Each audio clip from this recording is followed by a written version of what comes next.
All attendees are in listen-only mode.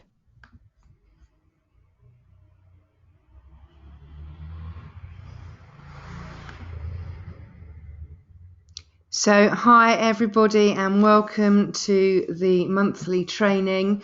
We've got an hour today. Let's see how much we can get in. So we're going to be covering today consistency of clients and candidates. And what I'm going to be covering throughout this hour are Pareto's Law. I don't know if you've heard of this or come across this yet, but we're going to go into Pareto's Law in a fair amount of detail today. It absolutely changed the way that I worked. So I was able to get that pipeline together of candidates and clients that I needed. Wasn't always easy, it didn't always work, but the majority of time it absolutely did. So that's something that I know Nikki has covered with you as well. So we're going to cover that today. The next thing that we're going to cover is having a look at what you can measure. So we're going to look at what gets measured, gets managed. And this actually comes from a guy called Peter Drucker, who is a management theorist. And he's a recipient of the Presidential Medal of Freedom, and an absolutely stunning guy. So we're going to be covering what we can measure and the tools that we've got to do it. We're going to have a look at data tracking. You guys know that I'm all about processes. So we're going to have a look at what data you can get process tracked and how you can actually use it to make sure that you're always and consistently doing the right things to get the candidates on board that you're looking for and to get the clients on board that you're looking for. I'm going to give you some hints and tips on how to become a lean, mean time machine. And the areas that you really need to be looking at, your golden tasks, if you like. So what you need to be doing on a daily, weekly, monthly basis to make sure that you've got that consistency there for you. So we're going to help you become a lean, mean time machine. Now, when we're talking about time, a lot of things happened to me in my last kind of 3 years when I was recruiting. And some of the things that happened were some serious aha moments. So I'm going to share with you what some of my aha moments were, and then how I were able to put those aha moments and those things that I was tracking into both my candidate sourcing and my business development. So I hope that's okay with everybody. And what we're going to be covering in a mo is Pareto's Law. So give me 1 second. I'm just going to see if I can just change my screen ever so slightly. So I'm just missing a bit off the end there. There we go. That should do it. Okay, so who is Pareto? Vilfredo Pareto was a controversial economist and also a sociologist who lived quite some time ago, 1848 to 1923. So he was an engineer by training and he started his career managing coal mines. Later, he went and succeeded the chair of political economy at the University of Louisiana in Switzerland.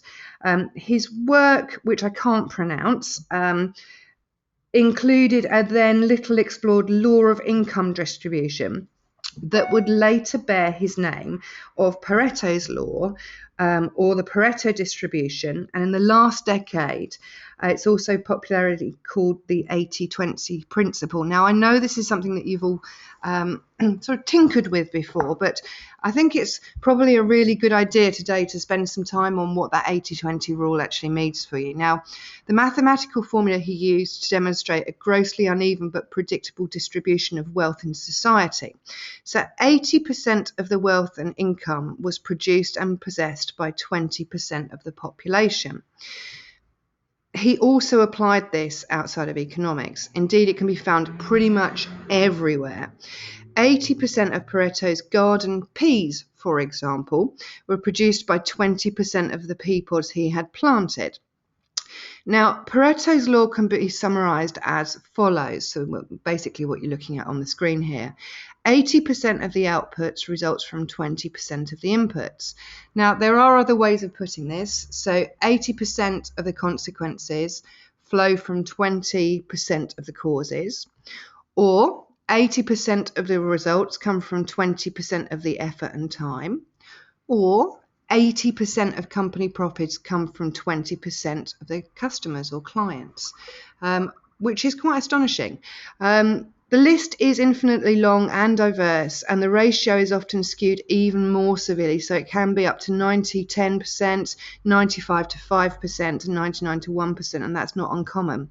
But the minimum ratio to seek is about the 80-20.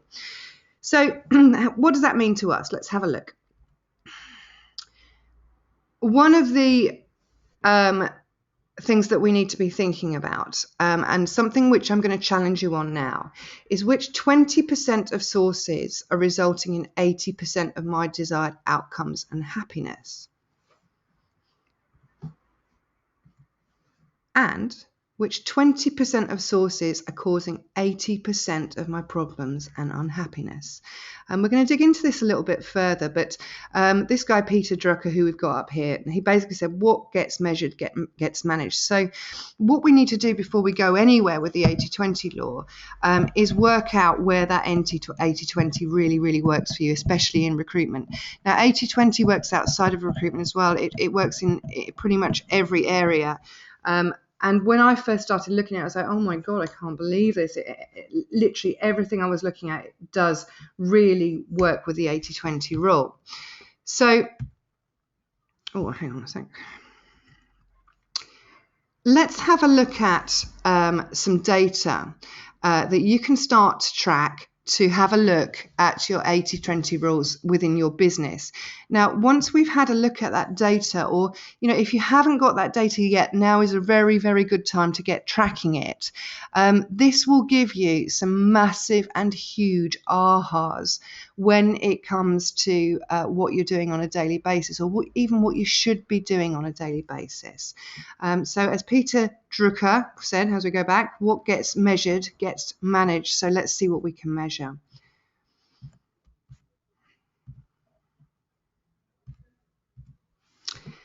Okay, first question to ask yourself, and some of these questions you may not have the answers to right now, but you might be able to get the answers. Now, if you can't get the answers, then I'm going to suggest some modelling, and we'll come back to that in a moment. So where do 80% of your vacancies arise from? So when I say arise from, so what is the actual source? Have a look at where you're actually finding those vacancies, and use some historical data to do that. Now, if you don't have historical data, you're going to need to start your data kind of pretty much right now. But the likelihood is you probably, excuse me, you probably tracked this. So have a look at where your vacancies arise from, and you'll find that there isn't 80% of them, or somewhere around the 80% mark. Which 20% of vacancies do I consistently fill all the time?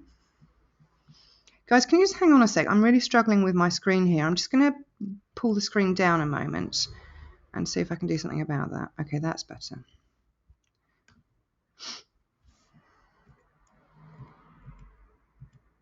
Ooh, technical problems, apologies.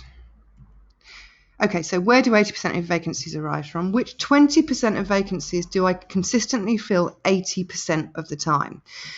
So what you're looking at here is, we talk about MPCs a lot, but actually this is your MPVs, so your most placeable vacancies. So which 20% of vacancies do I consistently fill 80% of the time? If you have a think about what this type of data and knowledge is going to show you, it's going to give you exactly where you want to be focusing your time and your energy looking for these vacancies. Which 20% of my clients provide me with 80% of my revenue? Now, this is a really interesting one as well. As you go through your client list over perhaps the last year, if you've got it, 6 months if you've got it, even longer if you can, you'll find that you will find a trend in there, and there will be a certain amount of clients that provide you with the majority of your revenue. Have a think about what you can do with this information, because once you've got it, you can start spending a lot more time on working on and with the clients that are the best guys to work with. Now, you probably think you know this, and actually you probably do, but it's really worth looking at your historical data to find this type of information. Once you've got that information, we can start looking at what actions you can make with those clients, those ones that are providing you with the great vacancies, to really enhance and get more out of those clients, which is basically your account management skills. What 20% of business development activity gets me 80% of my desired outcomes? Now, this one is a little bit more tricky to track, but well worth doing so. So I would probably go back to your placements that you've done over the X amount of time, however far back that you can. The more data you've got, the better. Data is king in my world, because using historical data gives you an absolute indication that if you use that it's true, it's hard facts. You are not presuming anything, so you can use it to track your future success. So don't underestimate the power of having that data. So what, again, going back to what Peter Drucker said, what gets measured gets managed, and this is how we actually manage that data.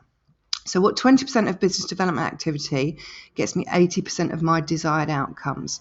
So I guess we need to look at what your desired outcomes are. For me, it's going to be vacancies, it's going to be placements. So I would probably go back and have a look at the vacancies that have come in and the placements that have come in. I could probably look at 2 sets of data here, and work out what I did to get that particular client on board. And if you know, then you can start looking at what 20% got you your 80% of desired outcomes, which is a huge telling point, and you can start really looking at how you're spending your time. I did exactly this, and I'm going to share some of my results with you in a moment. So don't forget to adjust your time spent on these to the 80-20 rule. So if you're doing things which won't help you with any of the outcomes that you're seeing here, then you know that you need to move your time around in your daily, weekly, monthly, 3-monthly plans. Okay, so here's some data to track if you're candidate hungry, and by hungrier I mean you don't have enough of them, so that the same goes with the clients. Where do 80% of your placed candidates come from? So where have you got them from? Where did they originate from? Did they come from job boards, or did they come from somewhere else? Go back and again look at this data, and this will help you really focus your time and your energy consistently and on a daily basis on looking in the right places for your candidates. I was really, really surprised when I did this, and it came out completely unexpected. Let's have a look at the second one. Which 20% of candidates do I consistently place 80% of the time? These guys are your NPCs, and this is a really, really, really powerful way of finding out what your NPCs are. So if you're sitting thinking, right, okay, what is an NPC? NPCs are the guys, the 20% of the candidates that you consistently place pretty much all of the time. If you come across them, you can place them. And your historical data will give you this information.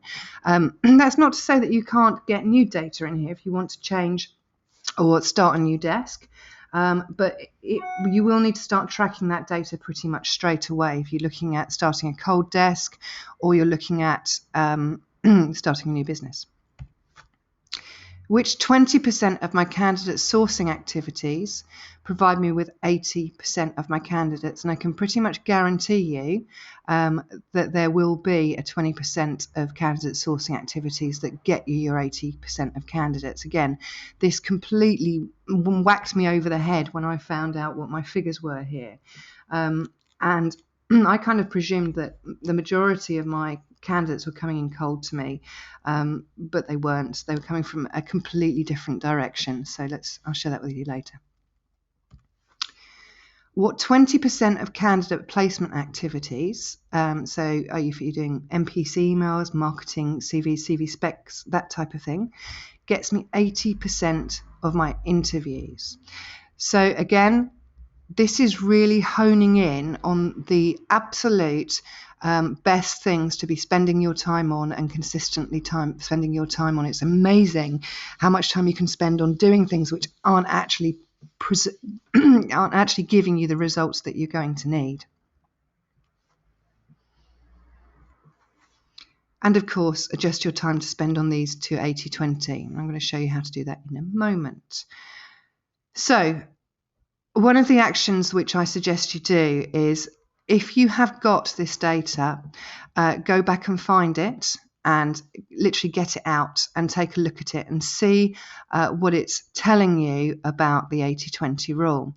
It might be slightly skewed, so it might be 90-10, it could be 95, it could be 85-15, but it's going to be around that, and you will find that it's going to point you with a great big massive arrow saying this is what you need to be doing more often than what you're currently doing.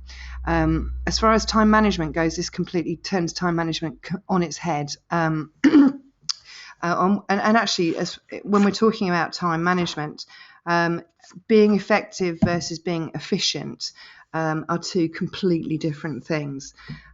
Effectiveness is doing things that get you closer to your goals, and efficiency is performing a given task, whether important or not, in the most economical manner possible. Being efficient without regard to effectiveness is the default mode of the universe, and that's kind of just life. But it's not necessarily the best way to go. Doing something unimportant well doesn't make it important, and requiring a lot of time does not make a task important either. So have a think about this, and this is how Pareto's law will come in and really help you with your efficiency versus effectiveness. Got some lovely photos here. If you haven't got any data, or if you're in doubt about your data, if you don't think it's showing you what you need to know, try modeling success. This is basically a really simple way of using other people's experience to be able to take some shortcuts in your own experience. Now, I've got pictures up of a couple of people from the 750k group here. We've got the lovely Jakob, Kate, Sarah, and Mike. And the reason I've put them up there is because they basically sit down and they crunch data and work out the most efficient and effective way of doing something. So I've also obviously got Nikki and myself there as well. Once you have worked out what your 80-20 rules are on the data points that I've given you, you're going to be in a much better position to be able to work as effectively as possible. Now, I'm going to give you some of my aha moments. Now, when we're talking about modeling, if you don't have any data points, or if you're in doubt, try using my aha moments and the way some of the things that I did to be able to take me up, another 100k, then another 100k, to be able to help you to do it. I'm not saying work harder, I'm saying literally work as smart as possible. Otherwise, it's very difficult to get to where you need to be. So let's have a look at what my aha moments were when I was crunching my data. 80% of my placements came from candidate referrals and candidates in my network. Now, for me, that was huge, because I kind of presumed that 80% of my placements were coming from other areas. I did an awful lot of advertising. I used job boards pretty much all the time. We had CV searches going on as well. But I guess what I need to take into account, and what you need to remember here, is that I didn't often have to source my candidates myself. I had a bunch of resources to help me with that and to do that for me. So I was literally just getting the candidates in.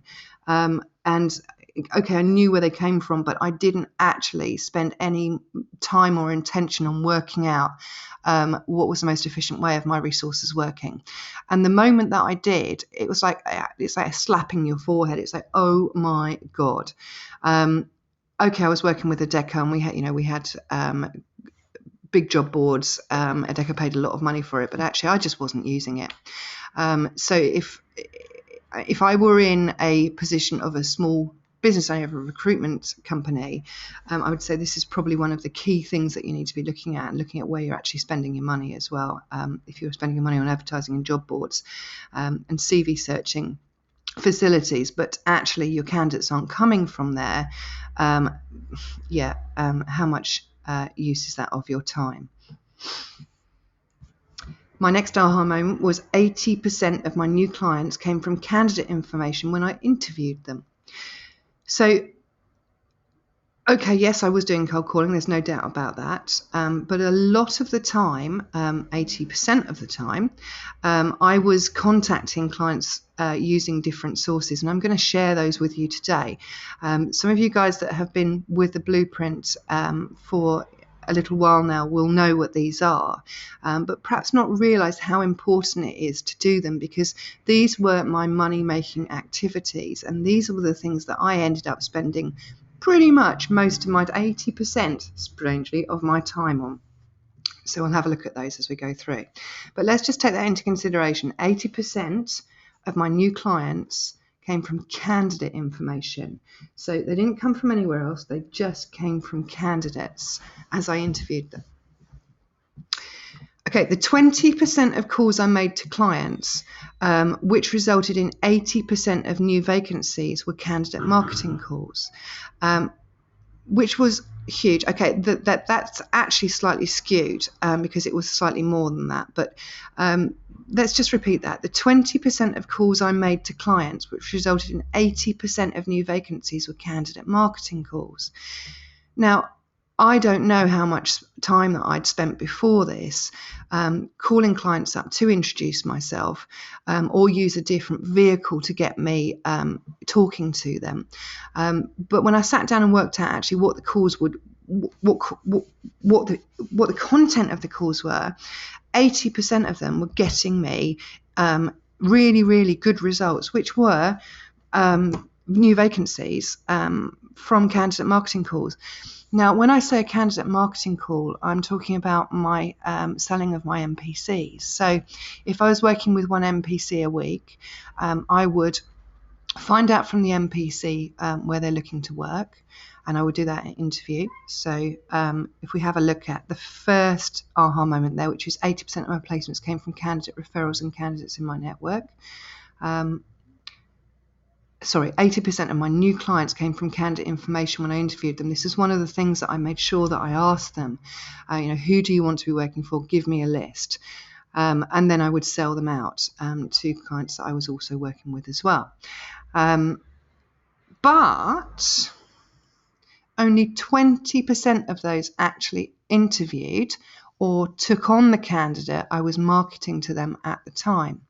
So actually, what I was using these candidate marketing calls for were as a vehicle to start that process, that getting to know me, that relationship building process with my clients. But I got the most out of it probably about sort of 7, 8, 9 touches down the line. They didn't necessarily take on a candidate I was marketing to them at that particular time, but they did give me a vacancy as a result of that opening call. So that was a really, really smart thing for me to track.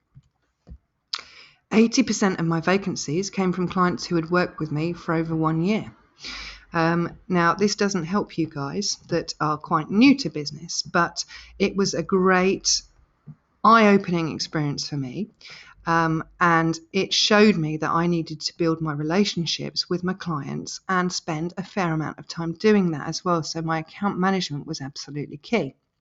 And although this part wasn't tracked, I'd pretty much put my bottom dollar on the fact that filling those vacancies took me about 20% of the time it took to fill the ad hoc ones that were coming in that I didn't know. So loads of aha moments there for me. I'm hoping that you're having a couple right now as well. So have a think about the data that you can track and start looking at, and definitely spend some time on that data. So how are you going to become a lean, mean time machine with this type of information that you're able to glean? Number one, Start tracking your data, or if you've already got data, start analysing it. So have a look at that 80-20 rule, and I would probably just analyse those data points that I told you on the slides before. So have a look at your historical data. It will help you with your future success. I would also suggest doing the 3-day time analysis exercise. Now, guys, if you haven't done this or you don't know what this is one of Nikki's tools, which is absolutely amazing and actually a little bit scary. You've got to take it on the chin a little bit with this one. It is basically doing 3 days of writing down every 15 minutes what you've done in the last 15 minutes.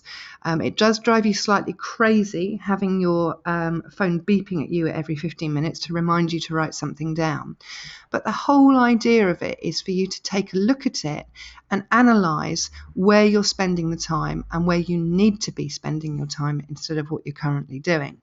So if you're not currently getting the results that you want, then you need to do something about it. If you don't change, you're always going to remain the same. So I would suggest absolutely doing these first 2 exercises here. And then you want to replace the 80% of non-revenue generating activities, which I can pretty much guarantee you will come out of that 3-day exercise that you do.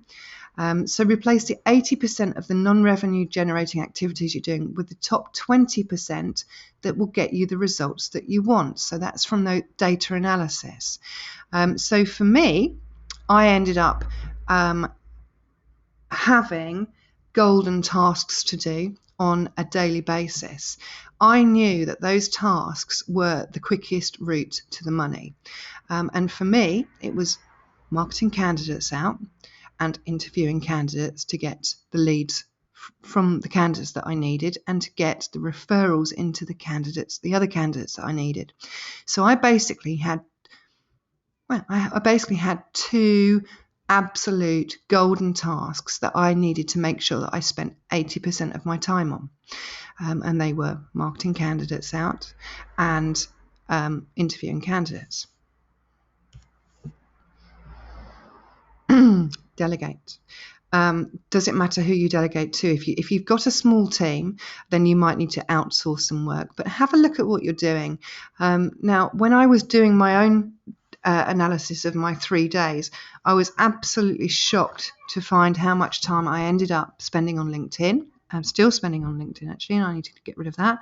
And doing my social media updates and writing emails that needed to go into pipeline funnels and things like that. The moment that I realized that was eating up all of my business development time, I had to switch that out, and it was a massive change to me and my business. So the first thing that I did was get somebody who could take off a whole load of the admin for me, and I ended up getting a VA.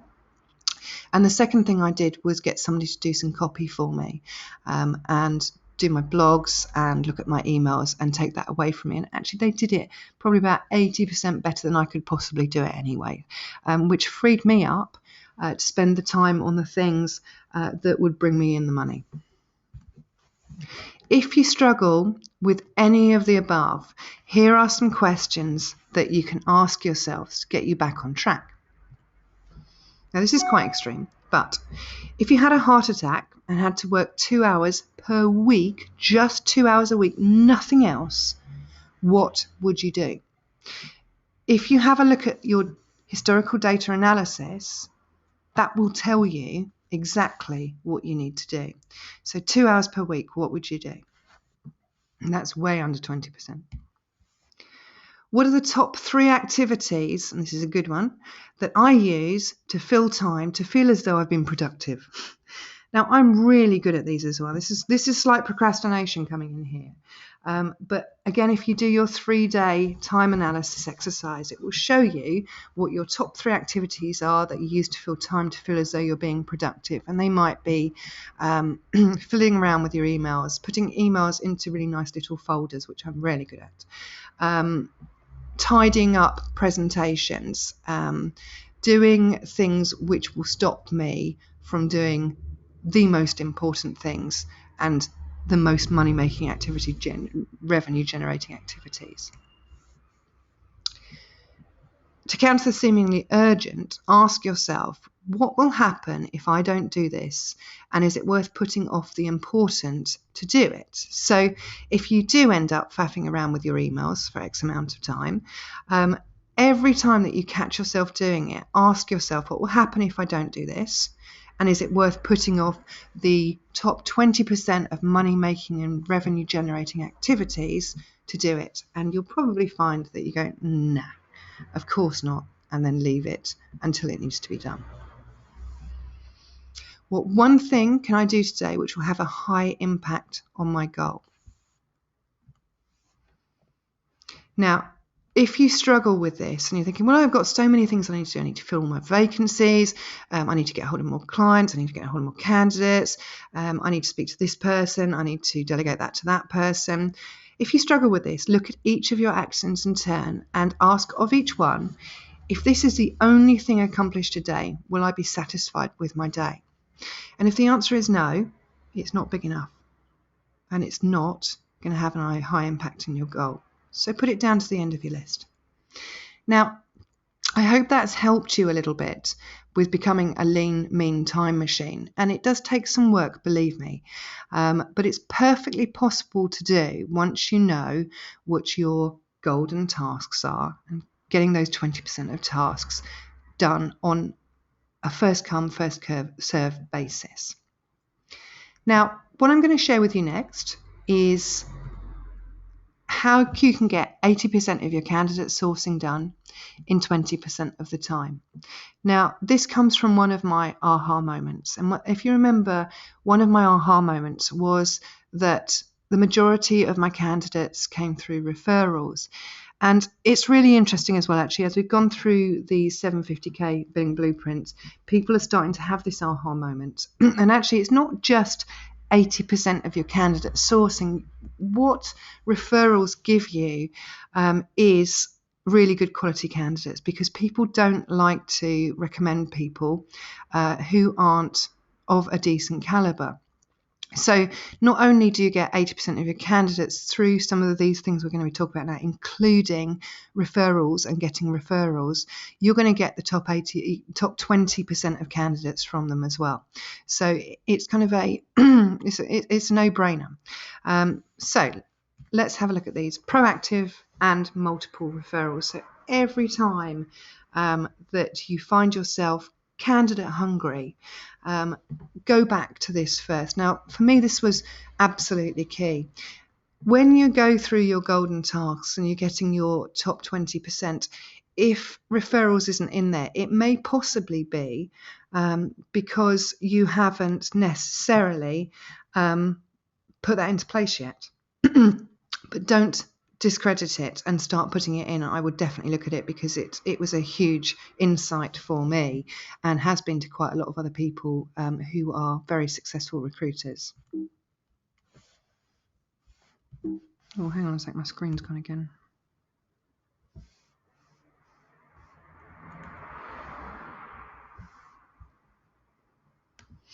I don't know what's going on with this today, goodness me. Let's try again. Okay, so proactive and multiple referrals. Reason for leaving. So this was one of the questions that I realised gave me a massive return. How many other people feel the same way? Often teams would get very discouraged with their management, and I was able to pick up one or two candidates from just asking that one question. If you're working with contractors, another absolutely key question is how many others are finishing soon. And again, the reason I'm sharing these with you is because these were my absolute key things to ask at interview, which gave me 80% of my results. Flagging friendly candidates. So if a candidate is good at giving you referrals, I would have a little black book, And I'm not sure we need little black books these days, but I would have a little black book.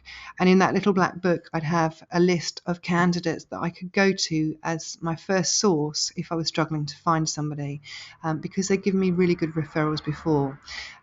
So basically, I'm going back to my referral well. So having that little black book was incredibly important to me, and actually got me back on the 80-20 again, probably a good 80% of the candidates that I was looking for.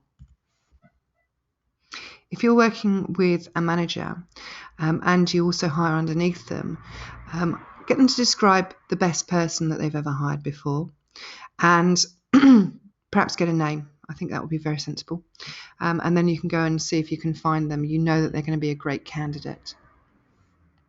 Testimonial references get missed off a lot, but testimonial references gave me a huge return.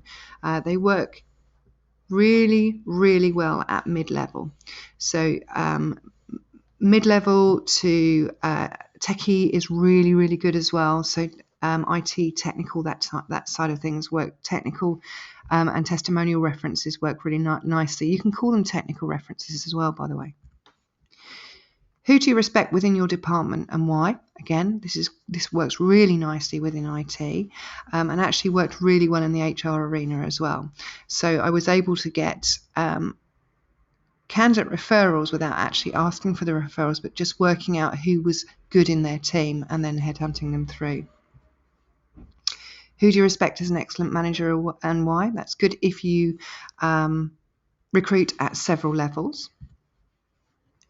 Now, just kind of moving on to what I'd ask my clients, and especially when I was taking on a job vacancy, one of the key questions that got me a massive return, a really quick return as well, was who would you like me to headhunt? And often they would come up with a name and I would literally just have to go and find that person.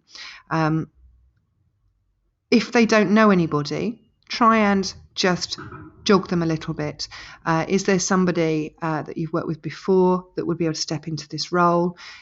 Is there somebody in a competitors that you know of that you would be interested in moving and developing forward with? If you're working on the contractor or temp side of things, thinking back, who's the best temp or contractor you've worked with? It doesn't mean to say that you're going to put them back in there. Of course you can, but at least you're getting a name of a really good candidate. Now, you don't need to use them all. Just choose the top 20% of these questions that you can get into when you're taking a vacancy or when you're working with candidates either on telephone or interviewing them face-to-face, and choose ones which will give you the very best return. You might need to do a little bit of trial and error on them. But if you ask them out there and you do that consistently, you will find they will give you a very, very good return. Now, I often get asked how to ask for referrals, so I thought I'd pop that in here today because they gave me a whole heap of candidates. But if I wasn't asking for my referrals correctly, and it took me a little while to figure this out, then I was actually getting some decent referrals. And so, in fact, I think for a couple of years, I just gave up and I just wasn't getting referrals. And then I sat down and thought, no, hang on a sec.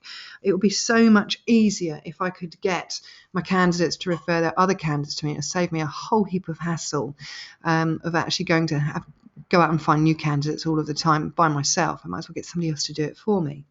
So I went on some training actually, and this is the result of that training. And I tweaked it a little bit, but this is pretty much the script that I came up with and I used consistently, and it gave me a really, really good result. I got a lot of referrals this way. So first rule, look after the candidate first. If you try and get something from somebody before giving them something, they are very, very reticent to give you something. So a nice time to do candidate referrals or ask for candidate referrals is once you've put their CV forward or once they're in an interview process. You will need to remind yourself to do this though. So once they are in a process with you, or you've got a relationship with them, you've given them something, here's the rule of reciprocation for you, then you can ask for something back. And there's a very specific way to do it. We're going to use the Columbo technique. I've mentioned Columbo before, and I've got a lovely little picture of him there. And he was very known for saying, just before I go, I wonder if you can help me. So this works really nicely. It's like an afterthought. This isn't the reason that I've called you, although it might well have been. I've looked after you first. Now I'm going to ask you to help me. When you say the words, I wonder if you can help me, it's very, very emotive to somebody to actually do so. And if you're asking for them to help you after you've helped them, they are naturally inclined to want to.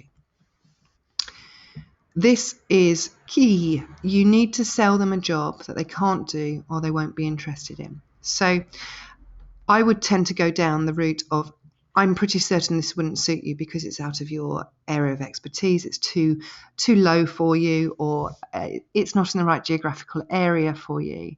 However, it is a fantastic job, and give 3 benefits of the job and sell the job to them. You need to explain to them how great the role is, without going too overboard as well. So one of the things that I would probably say is that I wonder if you can help me. I've had a fabulous role through from a prolific marketing firm, and actually it's based in the city. Fabulous salary on it of X, and their benefit system is XYZ with some really challenging and meaty role. Now, I don't think this is right for you because it's outside of your geographical area, or it's not at the right level for you. However, who do you know who might be able to do that job, or who can do that job? Don't underestimate the power of wording. It's literally, I honed this down to be able to get this right because it just wasn't working for me. But the moment that I started making some changes to my language, it really did. And a really simple change here was not, do you know anybody who can do that job, which I've been asking for years, but who do you know who can do that job?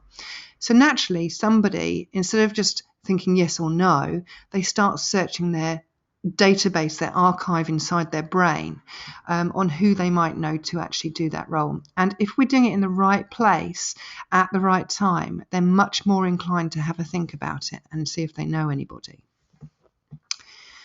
If they come up with a name, fantastic. Ask them a little bit about that particular person. If they can't come up with a name, you might want to jog them a little bit. Maybe somebody you were with at university, maybe somebody when you're working with at this job here or this job here, maybe somebody who is underneath you on either of those jobs. That tends to work quite nicely, and it will get people thinking. But if they come up with somebody, it's, oh yes, I do know somebody. Sophie, I think she might be interested in this. So my next question is always going to be, tell me a little bit about them. And that little bit about them is going to help you if for some reason they're not willing to give you their name, phone number, email, contact address, that type of thing. So as soon as they start telling you a bit about them, then find out where they worked with them, their first name if possible, what their role was there, and why they think that they'd be good for the role. So what you're basically doing is a little bit of detective work, like we've got Columbo here. How can I get in contact with them? Usually what you'll hear back is, oh, I'll tell you what, I'll drop them a line, or I'll send them a text, or I'll send them an email, and I'll get them to call you. That's kind of normal. And if you just accept that as being the way it is, then the likelihood of you being able to convert any of those referrals is pretty slim, because the moment they put down the phone, it goes out of their brain. So you want to get as much as you can on this call. First thing I'd ask is, who should I expect a call from? What you're after is a name. First name will do if you've got enough information from them about where they were working with them. You should be able to find them on LinkedIn. Perhaps I can save you the time. If you've got the number on you now, why don't I take that? And let me assure you that I will do this in complete confidence. And I will only provide them with the great service that you've received from me. If you've got a great candidate that is consistently giving you referrals, as I say, pop them in your black book or flag them on your system somehow, and always go back to that candidate if you're looking for somebody. And look after that candidate again and again. Okay, as I said, you're probably going to I'll get them to call you. It's an objection, basically. Yeah, I'll get them to call you because I'm not quite sure about whether they would thank me for giving you their number. So you need to convince them that that is a good thing to do. So I would probably say something like, thank you very much for offering to call, Fred. By the way, I appreciate this is my problem and not yours, but from the way you've described him, he does sound very close to what I'm looking for. And my client is shortlisting today or tomorrow. We're putting a bit of urgency in this. And actually, at this point, I would probably get a little bit excited and say, wow, they sound fantastic for it. And actually, I wouldn't want them to miss out. So take the onus off of you needing to contact them and put it onto the fact that they need to contact you. I'm really grateful for your help, but when do you think you might be able to get him to call me? You wouldn't be able to call him today, would you? Could you call him now for me? Or you can even say, why don't I just take that number and I'll make sure that he gets the same great service that I've been able to give you. You may not get that, but you do want to put a sense of urgency into it. And also, what I found was a little follow-up email afterwards really, really helped as well. So using something very similar to this script here, but actually putting it into the email and putting some excitement in there as well, and how much you can help that particular candidate. So that was one of my golden tasks that came from my 80-20 dissection, because I knew that getting referrals was one of my top ways of getting candidates. So I spent a lot of time on it. Now, one of the other things that I actually spent a fair amount of time on at mid-level rather than high level was testimonial references. And as I said, this is really good if you're in IT, you can get a whole group of people, or contracting is very, very cool with this as well. A testimonial reference is a peer-to-peer reference. So let me explain, and what I'm going to give you here is a script on how to get it out there to your candidate. Don't follow it to the letter, or they'll just end up being a clone of me. But this is basically what I would say. So it's clearly important. Oh, and I would do this the moment that I've interviewed them. So once I've interviewed them, whether it be on the telephone or face-to-face, near the end of the interview, I would tell them how excited I was to be able to working with them. I would sell them the concept of a reverse search, and I would tell them that I need to get some references to be able to sell them out there into the marketplace. So it's clearly important to make your application stand out from the crowd, and there are two key ways I can do this for you.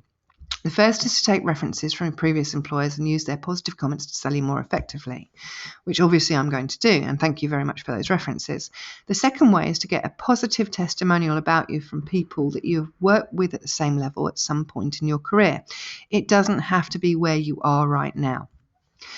The reason this works so well is that people who have worked with you at the same level often know the day-to-day nitty-gritty of the job a little better than your immediate manager. Wouldn't you agree with that?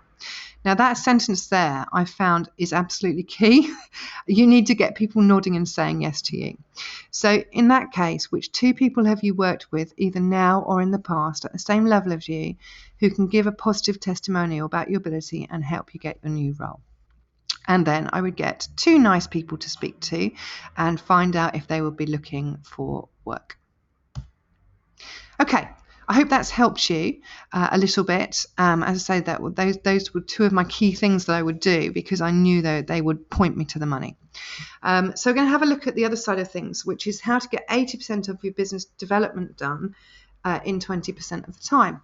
Now, if you remember, one of my key golden tasks was the fact that the majority of clients that I ended up working with and taking vacancies from came from candidates. They came from the candidate interview process. So the questions that I was asking then. So I really made sure that 80% of the time I was asking the majority of these questions that I'm about to share with you now. Who do you report to? Who did you report to? Who did they report to? And did they hire you? I'm basically looking at how I can start developing the current clients that they're in and the clients that they were in before into my client converter at the time, so into my business development pipeline. And actually, there's a couple of things there that are really important. Don't just focus on where they are at the moment. Go back and find out from their previous jobs who they reported to there, and then who that person reported to as well. That will give you a really nice organic or organogram, if you like, of that particular department or company. Next questions would be, which of these can I speak to get a reference for you? And for God's sake, take the references.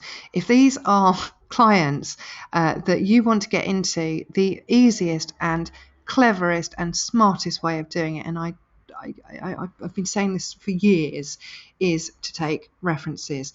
Don't take all references. If you end up taking all references, you're taking references from people that won't help you. Only take references of the top 20% that are really going to help you to be able to develop and deliver business into those clients. And they need to be clients that you want to be working with. Who else can I speak to for a reference? So not just one, I want at least two. Basic lead generating questions here. Where are you interviewing? With whom? What's the role? What do you like and dislike about the role? So what I'm trying to do here is get a job spec. There is a time and a place for asking this from your candidate, and it's at the end of the interview when you have given them the time and attention and told them that you're either going to be doing a reverse search and working with them as an NPC, or you're going to be putting them into a shortlist or sending your CV to your candidate, to your client. So this would be the time to ask this type of information. A nice way of doing this, by the way, and one that would work at mid-level to lower level, I would say, is, right, I need to fill in an application form for you, or I need to put your details onto my system. I just need to ask you a couple of questions. One of them is, are you a UK resident? Do you have a UK passport? How far are you willing to travel? Whereabouts are you interviewing? Who are you interviewing? What role is it? How far are you through the process? So it sounds like you are literally just following a list of questions. And if you ask it, people will answer it. If you ask it with doubt in your mind, people will not want to answer it. Okay, I would get my candidate to do some legwork for me. Where do you want to work? So what clients or what companies really interest you? And if they don't know, I'd get them to go back and have a look, do some research and come back with some names for me so I can do a reverse search into those particular companies. You want to get your reverse search pitch absolutely 100%. Now, I've done a webinar on this for you before, but I'm going to cover really quickly and really basically what you need to do to get your reverse search pitch 100%. And when I say your reverse search pitch, I mean your marketing pitch. Now, for me, that was a massive golden task, and I would spend a lot of my time on this. So it had to be 100% right. Took some tweaks again, but it's something that I'm going to share with you today. Now, if you remember, one of my aha moments was the fact that I would get 80% of my vacancies from clients that have worked with me for over a year. So it was absolutely imperative to me to be able to nail these clients down into not just being a one-hit wonder, but into having a decent relationship with me. So I would put that into my process the moment that I took a vacancy from new clients. And one of the things which I would insist on, whether I filled or not, if I was on contingency, it didn't matter if I filled it or not, was a vacancy close meet. And it's when you sit down with the client, work out what went right, what could have been improved, and then get some security on the next roles coming forwards. And that absolutely nailed down that relationship and took you on to a different level. Once you've done that, you can move on to your quarterly and 6 monthly service visits, which again, I think are absolutely imperative. It doesn't necessarily have to be you sitting down in front of them. They can be quarterly and 6-monthly service calls just to get catch-ups, show them some data. The clients love data, and work out what you can do to be able to help them in their quest for their staff moving forwards. I would ask my clients who else is hiring and who else should I be speaking to, and then I do piggyback meetings to be able to make that work for me. Who do you know who would be interested in this particular candidate? So you're getting a client referral, if you like, which is a very, very smart question to ask. Now, again, guys, don't do all of them. You won't need to do all of them. Do the ones here that are going to work for you and that come from your golden tasks. So your 20% of things that you're doing on a daily basis that make all of the difference. And if you think some of these things here are going to work for you, by all means, give them a shot, because they absolutely do work. Okay, really quickly, because we're running slightly out of time, let's have a look at a typical marketing call. So this is what I call a reverse search pitch. And this is what I hear left, right, and centre in pretty much every recruitment company that I go in and work with on the training and development side. And it drives me nuts. So, hi, my name's Jo Bloggs from ABC Recruitment. We've got a proven track record of supplying quality staff into companies like yours. I've just interviewed a great candidate who's a Java programmer with 5 years experience and is one of the best candidates I've ever met. Do you have any needs at the moment for a candidate as good as this? Okay, what's wrong with it? Pretty much everything, I would say. Number one, there's no differentiator in that at all whatsoever to give a client an indication of how great you are as a recruiter, and you're all great recruiters. So don't go with a stereotypical script like this, or try and wing it. The moment you try and wing it, you are adding serious risk into this very money-making activity. So I'm going to give you the 5 steps to a successful call. But do remember your objectives in this. Your objectives aren't necessarily to nail this client down into interviewing this particular candidate. It's a way of opening a door. It's a way of opening a conversation, and it absolutely works. And believe me, I've got 5 years worth of data to prove this. Nice, confident introduction, your full name, your full job title, putting some authority in there, using your directorship if you can, and explaining to them that you're niche in their industry and you know what you're doing. The next thing that you want to be doing is absolutely selling 3 benefits of the candidate to the client. So not just the fact that the candidate is great, but you want to put some, we might as well call them data points in there, and absolutely prove to the client why you think this candidate is great. It usually is monetary, their successes and the proof of those successes. It might be the fact you've taken references and they've come back 100%, 120%. It could be ratios, it could be percentages, and it could be pound and dollar signs. So anything that you've got there to be able to sell that client into why would take them on. What are they going to provide for them? What is the solution that candidate is going to give them? Once you've done that, because that's the highlights, 3 highlights there, you can go into a little bit of background about the candidate. So maybe they've got 10 years of experience working in that particular area or something like that. So it does need to be in there, but do it in the right order. You then want to turn up the heat, create a bit of urgency, and explain to them that this type of candidate isn't going to stay on the marketplace, and that you're going to go to their competitors as well, and they might have the opportunity of taking this person on. And then at the end of it, you want to ask them to do through a nice, clear call to action, whatever you want to do next, but you need to ask them for that action. So here's the script here, another script for you. Good morning, John. This is Alison Whitehead calling from X. We are an XYZer. I'm calling today in connection with a fantastic candidate which I'm representing exclusively. Having worked with many prolific marketing firms, Sue has been responsible for 4 new product launches and 1 relaunch of a previously unsuccessful product. She brought all 5 in within budget and timescale, saving her company over $30,000 and exceeding their sales targets by a minimum of 15%. See how powerful those 3 benefits are. And actually, this isn't my script. Sarah Lynn and Lynn, if you're listening to this came from one of your team, and it's absolutely superb. Sue has identified you as an employer of choice, and I'm only introducing her to you and 3 other major marketing firms in your area. She'll be interviewing with one of these firms next Tuesday, so my call today is to find out if you'd be interested in speaking to Sue regarding present or future opportunities with your company.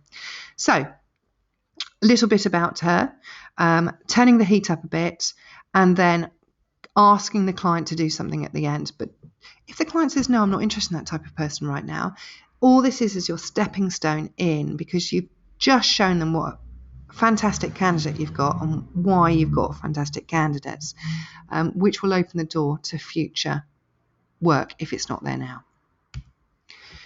Okay. So, how are you going to become a lean, mean recruiting machine? The easiest way is to pick 20% of this content, which will give you 80% of return on your time. And JFDI. See, I've got my little man in here as well. Let's just get it done. Sit down, work out where your golden tasks are, and then what you need to do to be able to sort your day out to become a lean, mean recruiting machine. Now, if you've got any questions, now is a good time. I'm just going to open up my screen a bit here. And if you have got any questions, can you pop them, just write them in, because I won't be able to hear you. I'll leave you for 1 minute to think of any questions that you might have. If not, feel free to put them on the Facebook page, and I'll answer them for you. You've literally got 1 minute.